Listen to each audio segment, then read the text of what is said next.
Hello. ಆರುಷ್ನ snacks box ready ಮಾಡ್ತಾ ಇದ್ದಾನೆ.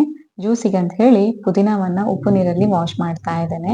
ಒಂದು ಗ್ಲಾಸ್ ಅಲ್ಲಿ 2-3 ಪೀಸ್ ಆಗುವಷ್ಟು ಮುಳ್ಳು ಸೌತೆಕಾಯಿ, ಒಂದ್ ಸ್ವಲ್ಪ ನೀರು, ವಾಶ್ ಮಾಡಿರುವಂತಹ ಪುದೀನ, ಸ್ವಲ್ಪ ಲಿಂಬೆ ರಸ, ಅದ್ರ ಜೊತೆಗೆ ಸಕ್ಕರೆ ಮತ್ತೆ ಉಪ್ಪು ಬೇಕಾದಷ್ಟು ಮಾತ್ರ ಹಾಕಿ ಚೆನ್ನಾಗಿ ಮಿಕ್ಸ್ ಮಾಡಿ ಒಂದು 15ರಿಂದ 20 ನಿಮಿಷ ಸೈಡ್ ಅಲ್ಲಿ ಇಟ್ಟಿರ್ತೇನೆ. ಇಲ್ಲಿ ನಾನು ಮೇನ್ ಆಗಿ ಇವತ್ತು ಸ್ನಾಕ್ಸ್ ಕೊಡ್ತಿರೋದು ಮಾವಿನ ಹಣ್ಣು. ಸೀಸನಲ್ ಫ್ರೂಟ್ಸ್ ಅನ್ನ ನಾವು ಚೂಸ್ ಮಾಡಿದ್ರೆ ತುಂಬಾ ಒಳ್ಳೇದು. ನಮ್ಗಾಗಿರ್ಬಹುದು, ಮಕ್ಳಿಗಾಗಿರ್ಬಹುದು. ಅದರ ಜೊತೆಗೆ ಮನೆಯಲ್ಲೇ ರೋಸ್ಟ್ ಮಾಡಿರುವಂತಹ ಶೇಂಗಾವನ್ನ ಕೊಟ್ಟಿದ್ದೇನೆ. ಇನ್ನು ಆ ಜ್ಯೂಸ್ ಏನ್ ಪ್ರಿಪೇರ್ ಮಾಡಿದ್ದೇನೆ ಅದ್ರದ್ದು ಪುದೀನ ಆಗಿರ್ಬಹುದು, ಕುಕುಂಬರ್ ಆಗಿರ್ಬಹುದು, ನಾನು ಅವನಿಗೆ ಹಾಕಿ ಕೊಡೋದಿಲ್ಲ. ಜಸ್ಟ್ ಅದ್ರದ್ದು ನೀರ್ ಮಾತ್ರ ಹಾಕ್ತೇನೆ. ಬೆಸ್ಟ್ ರಿಫ್ರೆಶಿಂಗ್ ಡ್ರಿಂಕ್ ಇದು. ಮೈಲ್ಡ್ ಆಗಿ ಮಾಡಿದ್ರೆ ಮಕ್ಳಿಗೆ ಕೂಡ ತುಂಬಾ ಇಷ್ಟ ಆಗುತ್ತೆ. ಬೆಳಗಿನ ತಿಂಡಿ ಎಲ್ಲ ಆಗಿ ರೆಡಿಯಾಗಿ ನಮ್ಮ ಆರುಷ್ ಒಂದ್ ಸ್ವಲ್ಪ ಹೊತ್ತು ಆಟ ಆಡಿ ಮತ್ತೆ ಸ್ಕೂಲಿಗೆ ಹೋಗ್ತಾನೆ. 5-10 ನಿಮಿಷ ಬಫರ್ ಇರುವ ಹಾಗೆ ಅವನನ್ನು ರೆಡಿ ಮಾಡ್ತೇನೆ. ಸೊ ದಟ್ ಆ ಒಂದು ಸ್ಮೂತ್ ಟ್ರಾನ್ಸಿಷನ್ ಇರುತ್ತೆ ಮನೆಯಿಂದ ಸ್ಕೂಲಿಗೆ ಹೋಗುವ ಟೈಮ್ ಅಲ್ಲಿ.